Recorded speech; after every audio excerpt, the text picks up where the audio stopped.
Okay, Alumonians, how are we doing? Hope everything's good. Special shout out to my Nimrod friends in the north.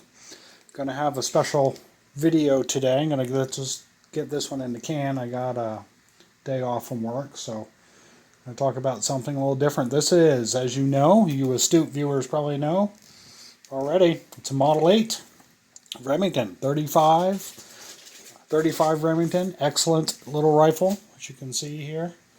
Okay, it's got the big thick barrel there, which is a huge giveaway.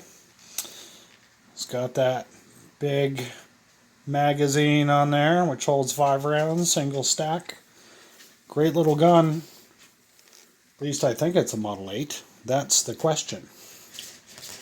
Kind of confused by this gun. It's got a great little story behind it, which I'll share.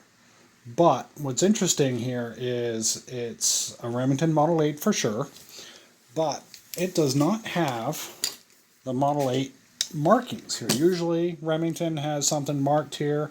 I've seen other Model 8s will say Model 8 over here on this side. The later ones were Model 81 after 1932. They made Model 81s, and we'll say Woodsman Model 81 on there. But nope, not this one. Which leads me to think that it might actually be a Remington automatic rifle, which is before the Model 8 designation. They came out with these in 1906, and then they renamed them in 1908, Model 8, and I think this might be a 1906 or 1907 or somewhere in there.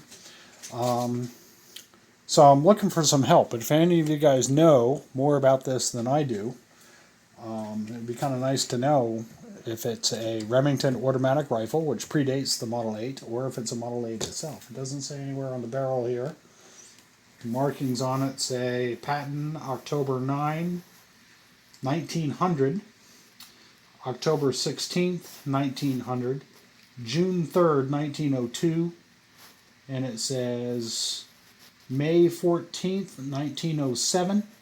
And then it has a final date of, looks like February 14th, 1911.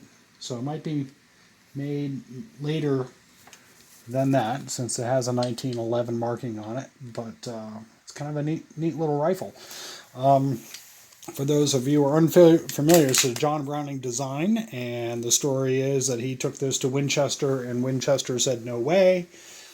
Then he took it to Remington, and Remington, apparently the guy that he was to meet with had a heart attack in his office that morning and died, and then John Browning went over to Europe, and he sold it to FN, the design to FN, and then he came back at a later time and sold the rights to Remington. It's the first, what's significant about it is it's the first big caliber commercially successful semi-automatic design that would shoot a large heavy caliber and quite hard hitting. This one is in 35 Remington. They also made them in 32 Remington, 30 Remington, and 25 Remington. Those other calibers don't exist anymore.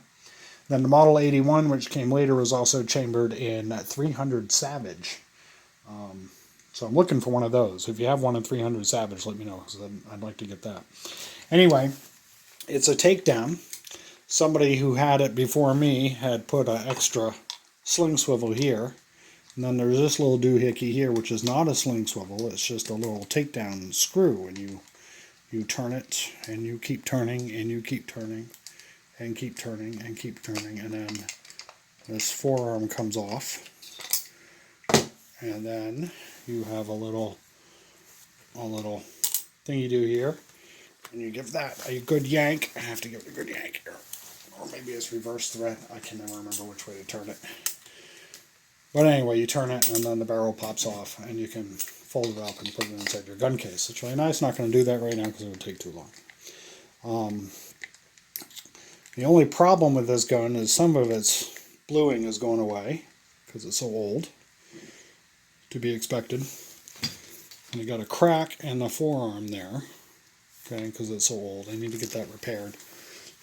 But other than that, it's a great little gun. You pop the rounds in there. If I can get a stripper clip for it. You can load it with a stripper clip. And it shoots, it kicks like a mule when you're shooting it over a bench. But it's a hell of a deer gun, and I've taken it deer hunting. I haven't actually killed anything with it yet, but I'm sure it's probably killed deer before in its life. It's a neat little gun. Pretty accurate. I can group it at 100 yards, so that's good. You know, don't really know what to say. First commercial semi-automatic gun, probably a Remington automatic rifle. Could be just a Model 8, but that's okay. So I bought this gun, and it was really interesting. I was at a gun show, and I was sitting there talking with a friend of mine, and I had just said to him, gee, you know, one of these days I really would like to get a Model 8. I just kind of think the gun looks neat with its barrel, its big thick barrel there, which is just a sleeve, and there's a spring running down inside of it, and then the barrel inside of that. And what makes it unique is that it's a long recoil action. The whole barrel recoils back into the stock, and then the bolt holds to the rear, the barrel comes forward, then the shell pops out. The new shell comes forward, and then the bolt pushes it in and loads it in. So it's a very rare gun. You don't see too many guns with a long recoil action. This is a long recoil. I think the French Chow Chow is a long recoil. The Browning A5 is a long recoil, and that's about it. There aren't too many guns out there that are long recoil. But I was at a gun show, and I was just talking to a friend of mine about it. And lo and behold, this gentleman walks by with it over his shoulder. And I said, excuse me. And I got up and I walked over. And I said, are you selling that gun? And he said, yes, I am.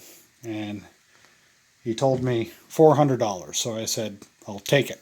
And I called my wife, told her to go to the bank or get on her computer and transfer $400 into the checking account. Told her not to ask why, just to do it. I got to the ATM machine just in time, pulled out the $400, gave the guy the cash, and he gave me the gun, and I've been a happy camper ever since. The other neat thing about this gun is the provenance that it could have. Since it's a Texas purchased Model 8, you know, there's the famous Bill Hamer gun that's missing, which was the gun that he killed Bonnie and Clyde with. There is a gun in a museum that supposedly, it's in the Texas Ranger Museum, and it's supposedly the Model 8 that he killed Bonnie and Clyde with, but it's not, because it's a Model 81 that was made 2 years after Bonnie and Clyde were killed. So if anybody can document which gun it was, it could be this one. We don't know, but if it did, it would be super historical, and I would be a very wealthy man. I'm not a wealthy man right now. Bubba Alamo is really broke, so if you happen to know, you know, I'd like to know. But here it is. It's a great gun. Very light trigger pull. It has a safety here on the side that is very AK-47-ish. The gun community tends to think that that's where Mikhail Gorbachev got the idea for a AK-47 type safety.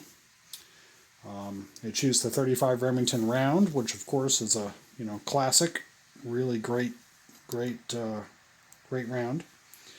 And that's about it. So, if you know anything, please like, subscribe, share, put a comment down in the comment box. I'd like to know. I'd like to find out any more about it. Ian, of course, has done some videos on this gun.